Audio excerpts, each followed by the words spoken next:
The wind cut through the camp like knives. Snow drifted over the thin tents, piling in corners. Creeping in under the flaps, every breath turned into white clouds in the freezing air. The alien refugee camp was silent except for the sound of the cold. It groaned in the poles of the tents, hissed through gaps, and bit at any skin it could find. Liraya sat alone at the far end of the camp. Her cloak was worn thin, patched in many places, and it barely covered her small frame. Her child lay curled in her lap. Shivering eyes half closed, she rocked him gently, whispering words in her own language, though they did little to warm him. The others in the camp avoided her. Some pretended not to see her. Others glanced and looked away quickly. A few whispered behind her back, their voices sharp with cruelty. They called her cursed. They said wherever she went, trouble followed. They blamed her for the death of her husband, who had been a soldier in the war. They said no home wanted her, no tribe would take her. It had been this way for many months, and she had learned to expect no kindness. Still, the cold that night felt different. It was deep, bone deep, the kind of cold that made you wonder if you would see the morning. The campfires were few. Most families had gathered close to their flames, shielding them from the wind. The light and heat never reached where Liraya sat. She could only watch from a distance, feeling the ache in her fingers grow worse with every passing minute. Her child's lips had turned pale blue. She pulled him closer, trying to wrap him fully in her cloak. But her own body shook so much that she could hardly hold him still. Then she saw movement near the entrance to the camp. A tall figure walked through the snow, his boots crunching against the frozen ground. He was wrapped in a heavy coat, and his breath came out in steady clouds. It was a human, something rare in this camp. Most humans had no reason to be here, not unless they were traders, doctors, or soldiers. He stopped near the camp elder's tent, speaking in low tones. Several heads turned toward him, some in curiosity, others in suspicion. Liraya did not look for long. Humans, she believed, had their own reasons for everything they did, and none of those reasons had anything to do with her. But after a short while, the human began walking. Again, not toward the elder's fire or the larger tents, but toward the far end of the camp. Toward her. Liraya's muscles tensed. Her first thought was that he had come to tell her to leave. Her second thought was that he might be one of those who wanted to take things from the weak. She shifted slightly, ready to shield her child. The man stopped a few steps away. His eyes met hers, not with pity, not with disgust, but with something else, something she could not name. Without a word, he set down the bundle he carried. When he unwrapped it, she saw dry wood, the kind that caught fire easily. Her eyes widened. No one had given her firewood in months. The others always said it was too precious to waste on her. The human knelt in the snow, striking flint against steel. A spark caught, and soon a small flame was growing between them. The warmth reached her almost at once, wrapping around her numb hands. She pulled her child closer to the fire, though still she did not speak. He handed her a small packet, food wrapped in cloth. She shook her head at first, unsure if this was a trick. But the smell of it made her stomach twist with hunger. No, one should freeze, the man said quietly, his voice carrying even in the wind. Not while I'm here. The words were simple, but they felt heavier than anything she had heard in a long time. Liraya stared at him, unsure how to respond. Around them, she could feel the eyes of the camp. She could hear the whispers beginning again. They were saying things about him now, about how foolish he was to help her. The camp elder's voice carried from somewhere nearby, sharp and disapproving, but the man ignored them. He only sat by the fire, feeding it slowly, making sure it would last the night. Her child, half asleep, reached out a tiny hand and touched the man's coat. The human glanced down and smiled. Just a small smile, but it was enough to soften his face. Liria's heart felt strange in her chest. She could not remember the last time someone had looked at her like that. For a long while, they sat in silence. The fire crackled. The wind howled. The snow kept falling, but for the first time in many nights, she did not feel entirely alone. Still, a part of her could not let go of the fear. She lowered her voice and said, "If you knew the truth about me, you wouldn't be here." The human's eyes lifted to meet hers. The firelight flickered between them.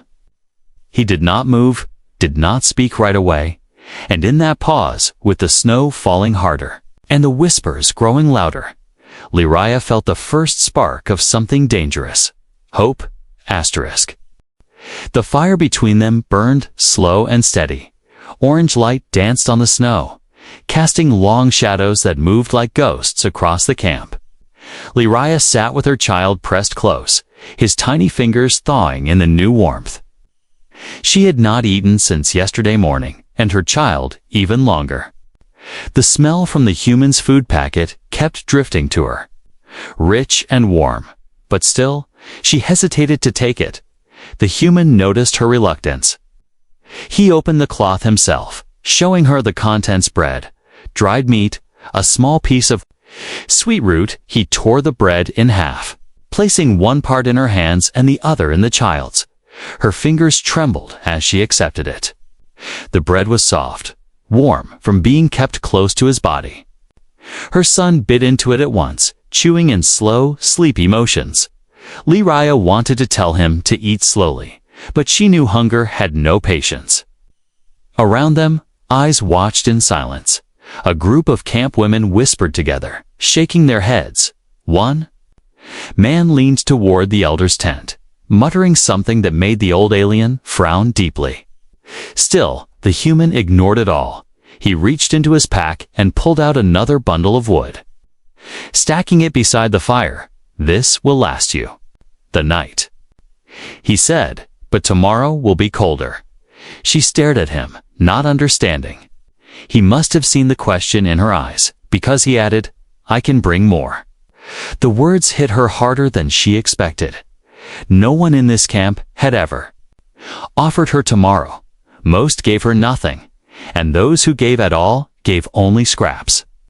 As if to keep her alive but not living, she shook her head slowly. "You should keep it for yourself," she said, her voice thin from the cold. He glanced at her child, who had finished his bread and was now leaning against her shoulder, half asleep. "I have enough," the human replied simply. "Besides, it costs me nothing to share."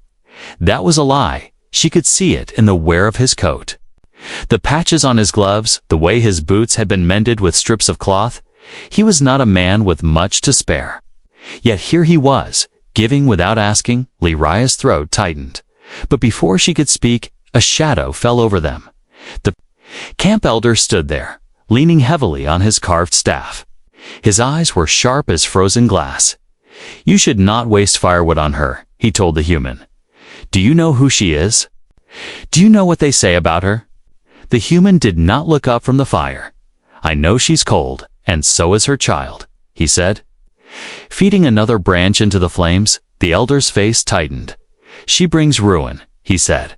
"Ask anyone here. She is marked by misfortune, and it will cling to you if you stay near her." Liriah stared at the ground, ashamed but not surprised. She had heard these words many times.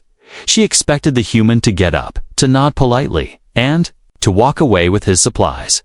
But instead, he turned his head and looked the elder directly in the eyes. "Then I'll take my chances," he said calmly. The elder studied him for a moment, then gave a small snort of disapproval and walked away. Whispers rippled through the camp. Some muttered about human stubbornness, others about foolishness. Liriah felt heat rise to her cheeks, not from the fire, but from the way the man had spoken. No one had ever defended her so plainly before. When the voices faded, she finally found her own. "You don't know the truth about me," she said. Quietly, her eyes fixed on the flames. The human's voice was steady. "Then tell me." Her hands tightened around her child. "My husband. He was a commander in the war," she began. Her breath clouded in the air as she spoke. "He fought against humans. He fought against you." The human did not interrupt. She went on. "When the battle came to our city, he did not return. They said I lived because I hid while others fought. They called me coward, cursed, traitor to my own." Her voice trembled, but she forced the rest out. "I have survived every place I have lived in. And everyone there has died or lost everything." She lifted her gaze to him, expecting fear or anger. Instead, he only stirred the fire with a stick, sending sparks into the night. "I'm not here to dig graves in the past," he said. "I'm here to keep you and your boy from freezing." Lyraya could not find the words to answer him.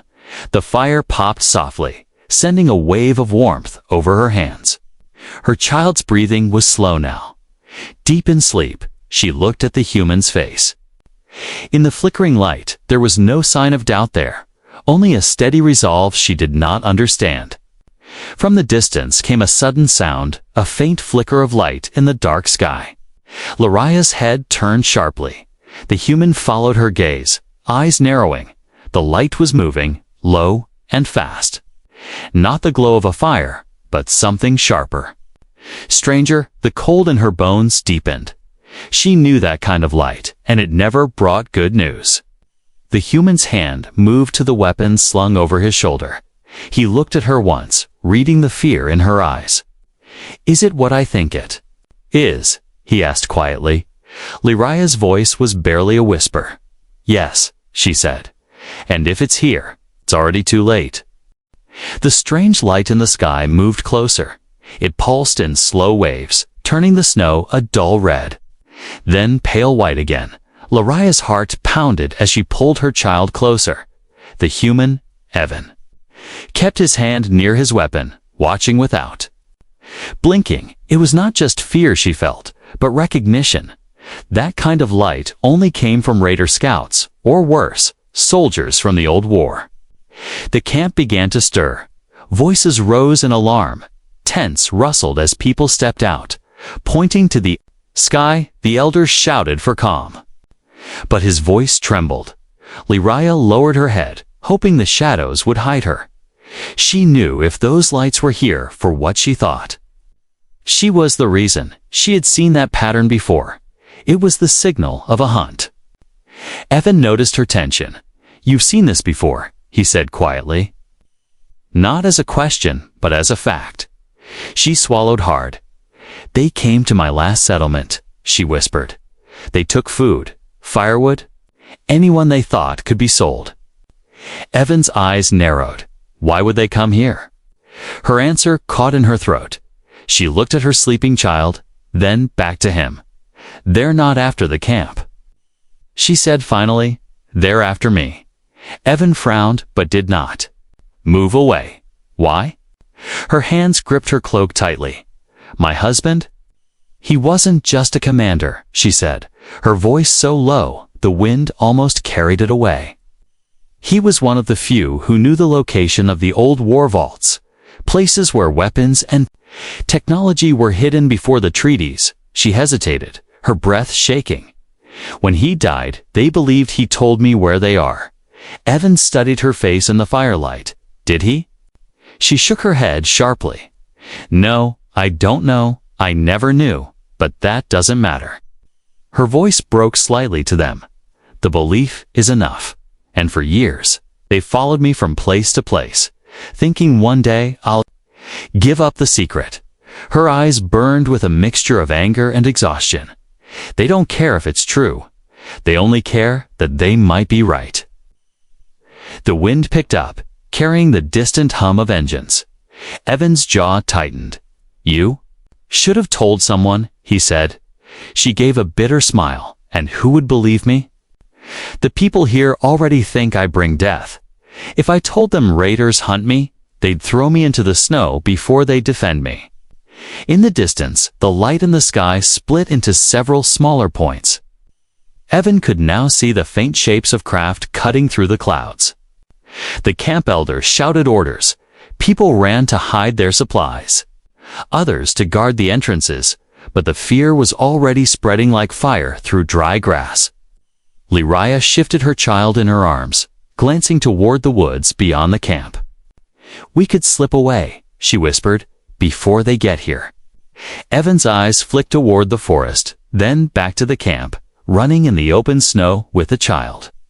"They'd spot us in minutes," he said, her lips tightened. "Then you should leave me," she said. "If they take me, they'll leave the rest of you alone." Evan leaned closer, his voice low but firm. "I didn't light that fire, too." "Let it go out." Something in his tone froze her in place. It was the same calm determination he'd had when he defied the Elder. He wasn't talking about the actual fire. He was talking about her. Leraya felt a weight in her chest. She didn't. "Know how to name?" The hum in the air grew louder. Evan's gaze shifted back to the incoming lights. "Where do they usually search first?" he asked. She hesitated, then answered, "They go for the weakest spots, far tents. Places with little light." His eyes moved to their position, far from the main campfires. "We're in the perfect place for them to start," he said. Grimly, she started to rise, but Evan held up a hand. "Stay low," he said. Pulling something from his pack, a small flare device, he cracked it open, sending a brief flash into the snow behind them. "Diversion," he explained. "They'll think movement is there, not here." From the corner of her eye, Leraya saw shadows moving at the edge of camp. Figures with long rifles and heavy coats, masks covering their faces. The raiders were here. Her pulse hammered in her ears. One of them stopped, turning toward the faint glow of their fire. She held her breath. The man took a step closer, his weapon raised. Evan's hand tightened on his rifle. He looked at her just once, his voice barely audible. "If you hear me shout, take your boy and run for the far wood line." She nodded, clutching her child close. Every muscle in her body was ready to move. The raider stepped forward again, and then a shout rang out from the other side of camp. The flare's light had drawn a cluster of them away. Evan exhaled slowly, his eyes never leaving the few that still lingered nearby. "They won't stop," she whispered. "They never do." Evan gave a short nod. "Then neither will I," he said, shifting his rifle into position. The fire between them hissed as snow fell into it. In that moment, Leraya understood that his warmth was not just in the flames, it was in his resolve, and that might be the only thing standing between her and the darkness coming closer. Asterisk. The first shot cracked through the night like a whip. It echoed off the frozen hills, scattering the camp into chaos. Screams erupted as people ran between tents, some clutching children, others grabbing whatever weapons they could. Snow sprayed into the air where bullets struck, sending cold dust swirling. The raiders had come fast, and without warning. Their dark shapes moved like shadows between the tents, rifles slung and knives glinting in the firelight. Evan pushed Leraya down behind their small fire. "Stay low," he ordered, his voice tight but calm. Her child whimpered, burying his face in her cloak. She held him close, her eyes wide as the sound of boots and shouting grew louder. The wind carried the smell of burning cloth. One of the larger tents had caught fire. The flames roared upward, lighting the night in a sick orange glow. Evan peeked over the top of their woodpile, his rifle ready. A raider appeared in his sights, moving quickly toward a family crouched near the camp edge. Evan fired once, the shot echoing like thunder. The raider dropped into the snow, but the sound drew attention. Two more raiders turned toward them immediately. "They've seen us," Leraya hissed. Evan didn't waste time. "Then we make them regret it," he replied. The first raider rushed in.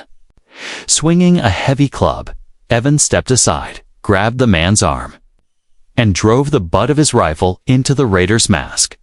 The crack was loud. The raider fell back into the snow, dazed. The second came from the side, blade drawn, before Evan could react. Lariah snatched up a thick branch from their firewood stack. She swung it hard, the end catching the attacker across the shoulder. The impact made him stumble, giving Evan time to fire a quick shot into the snow beside his feet. The man fled, vanishing between the tents. "You fight?" Evan said, half surprised. "I protect my child," Lariah answered, her voice cold as the air. Shouts erupted closer now. More raiders were moving toward their side of the camp. Evan grabbed Lariah's arm, pulling her toward the back edge. "We can't hold this spot," he said. They slipped between tents, the snow crunching under their boots. Evan kept scanning for open paths, but every corner seemed to have another shadow. A scream split the air. One of the camp's guards went down under a raider's blade. Lariah's child cried softly, his small hands gripping her neck. She felt the heat of a nearby fire on her cheek.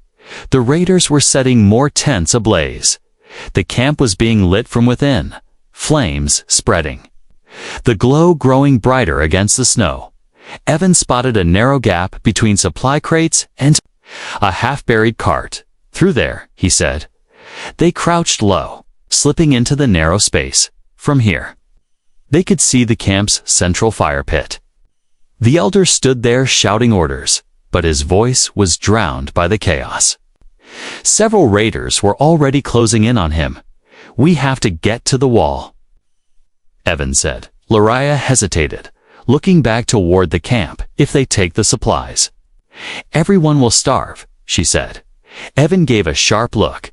"If they take, you won't be alive to worry about anyone starving." Before she could argue, a raider spotted them from across the fire pit. He shouted something in a rough dialect, and two more turned their heads.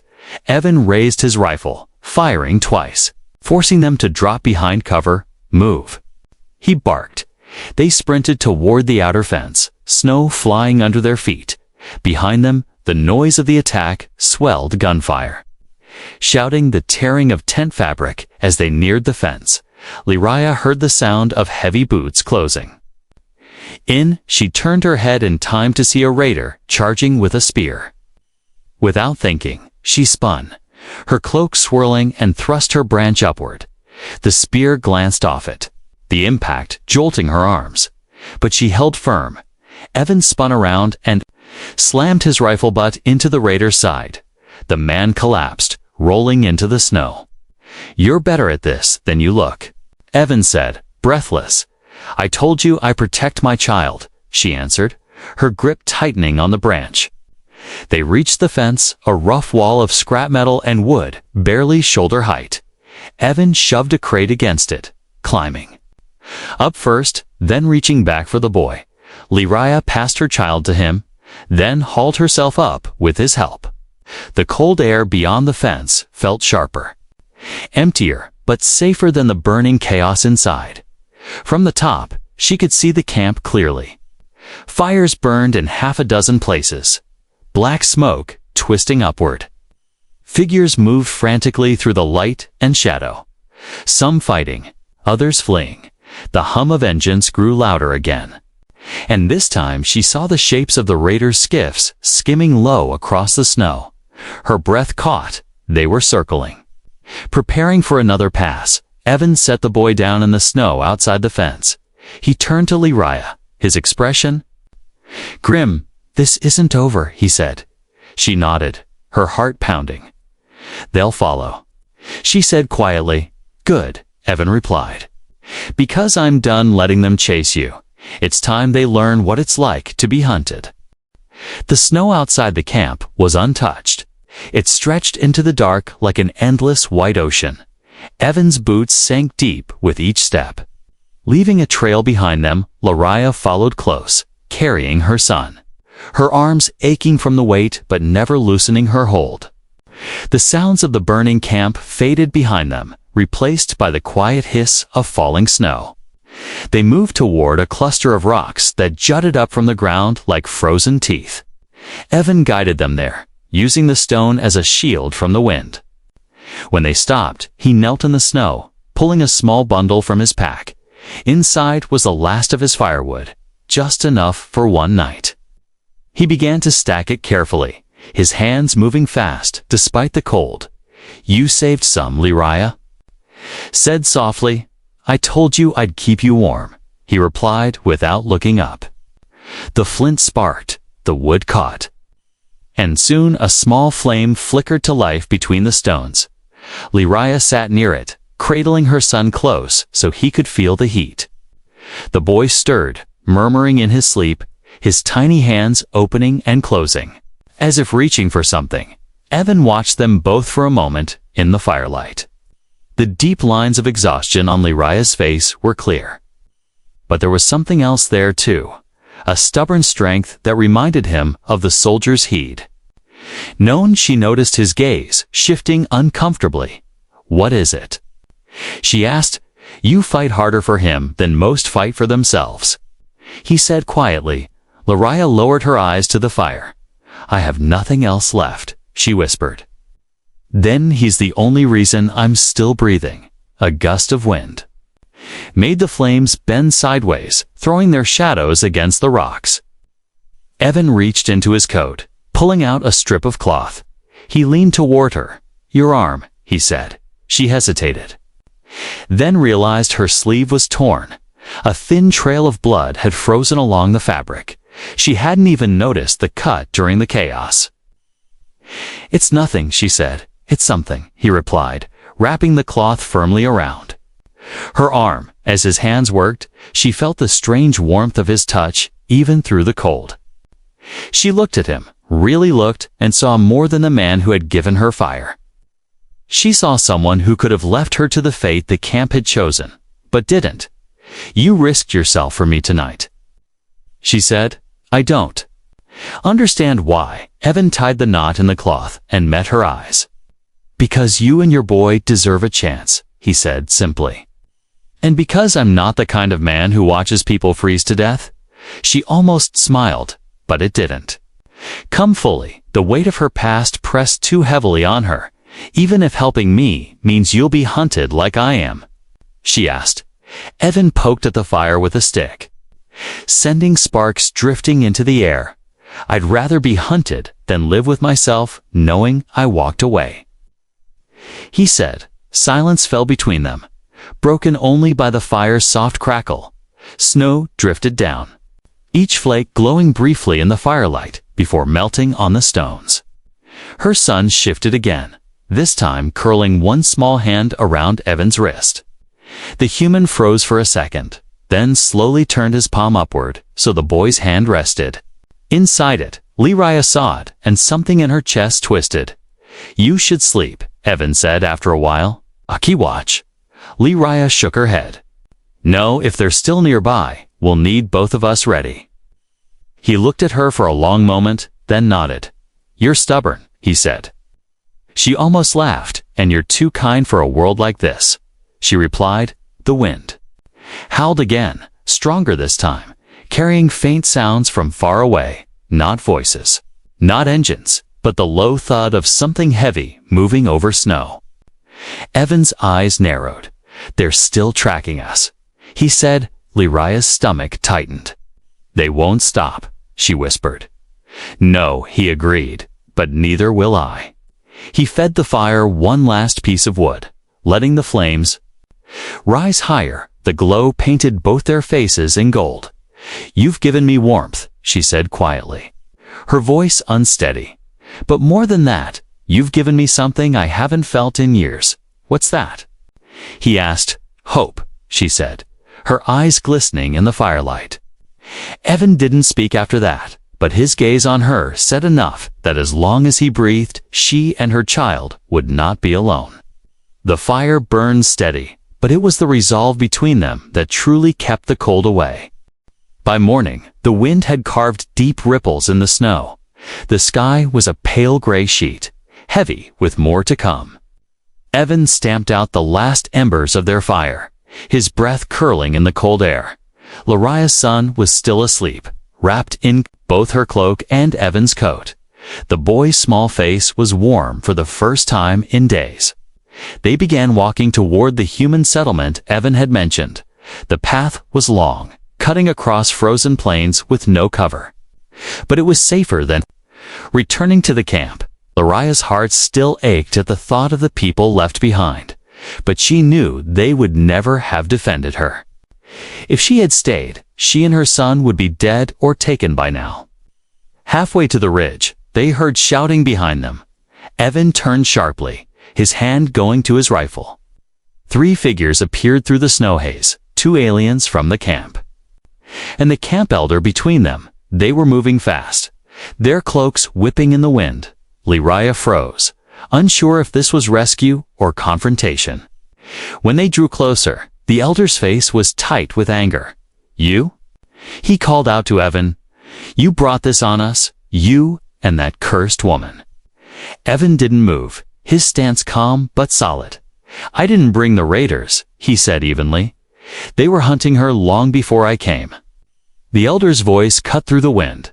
"They burned half our tents because of her. We've lost supplies, lives, and now you think you can take her to your people. You'll spread her misfortune there too." Laria flinched at the words, clutching her child closer. She had heard it before. But somehow, it hurt more now. "With Evan standing right there, you should hand her over," the elder continued. "Let the raiders take what they came for. Maybe they'll leave the rest of us in peace." Evan's jaw tightened, his eyes cold as steel. "That's not going to happen." He said, "You can keep your fear, but you won't decide her fate." One of the alien men stepped forward, his hand on the hilt of a short blade. "Are you willing to fight us for her?" he demanded. Evan didn't hesitate. "If that's what it takes," he said. Shifting his rifle into both hands, the wind seemed to pause. The air between them heavy with challenge. Laria's breath caught. She knew Evan could fight. She had seen it, but she also knew these men were desperate and angry. "Don't," she whispered to him. "They won't stop. They'll kill you for siding with me." He glanced at her, and there was no fear in his expression, only resolve.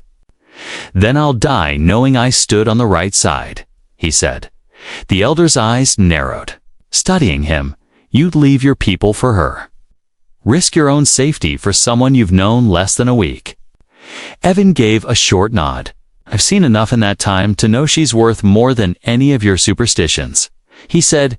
"She's not cursed, she's surviving. And she's protecting her son better than most protect their whole families." For the first time, the elder seemed unsure. The 2 men beside him glanced at each other, their grips loosening slightly. "You're making a mistake," the elder said finally. "Maybe," Evan replied, "but it's mine to make." He turned his back on them, an act that made Laria's stomach twist with fear, and began walking toward the ridge again. Laria hesitated, but when the elder did not move to stop them, she followed. The wind swallowed the rest of their voices. When they were far enough that the camp figures were only shadows in the snow, Laria finally spoke. "You've given up your place there," she said quietly. "They won't welcome you back." Evan glanced at her with a faint, tired smile. "I didn't want their place," he said. "I want to build something better." Her chest tightened. For so long, every choice she made had been about survival, about the next day, the next night, the next breath. But hearing him speak like that, it sounded like planning for a future. She wasn't used to the idea, and it frightened her as much as it warmed her. As they climbed the last rise before the forest, Evan stopped and looked back. The camp was barely visible now, just smoke curling into the pale sky. He turned forward again, his steps steady. "From here," he said, "it's our road, not theirs." Laria followed. Her son's small heartbeat pressed against her chest. For the first time in years, she felt like she was walking toward something instead of away. The forest opened before them, tall dark pines heavy with snow. Evan led the way, his boots breaking a path through the drifts. Laria followed close, her son still wrapped in his coat, sleeping peacefully despite the cold. Here, the wind was softer, the trees breaking its sharp edges for the first time since the night began. The air felt almost still, By midday, they reached the first signs of the human settlement. Smoke rose in thin trails from chimneys beyond the trees. The sound of axes chopping wood carried faintly on the wind. Evan slowed his pace, glancing back. At her, "They don't get many visitors here," he said, "and they've never had someone like you." She understood the warning. Some humans had fought beside her people during the war, but most had fought against them, even now. There were places where an alien widow would be met with stones instead of shelter. But she also knew Evan would not bring her here without reason. They stepped out of the trees and onto the packed snow road. The first villagers to see them stopped what they were doing. A man splitting wood set down his axe. Watching two women carrying baskets slowed their steps. Eyes fixed on Lyraya's face, Evan ignored the stares. Walking straight toward a small house at the edge of the village, it was simple, log walls. Smoke curling from a stone chimney. He pushed the door open without knocking, the warmth spilling. Out to meet them, inside was a single large room. The scent of wood smoke and dried herbs filling the air. A woman stood near the hearth, turning in surprise. "Evan," she said. "You're back early," her words cut off when she saw Lyraya and the boy. "She's with me," Evan said before the questions could come. "They both are." The woman's eyes narrowed slightly. "You know what people will say," she warned. Evan's voice was calm but unshakable. "Let them talk," he said. "I've already chosen." He set down his pack, moving to light the hearth fire higher. Lyraya stood uncertainly in the doorway, her son stirring in her arms, the warmth from inside wrapped around her, but she could still feel the cold of the stairs from outside. The woman studied her for a moment, then stepped forward. "You're freezing," she said, her tone less sharp now. "Sit, both of you." Lyraya hesitated, then obeyed, sinking into a chair by the fire. Her son's small hands relaxed in his sleep as the heat reached him. Evan brought a heavy blanket from the back of the room and draped it over them. "You're safe here," he said, his voice low but certain. She looked up at him, searching for any doubt in his eyes, but found none in the days that followed. The village watched closely. Some whispered, others kept their distance.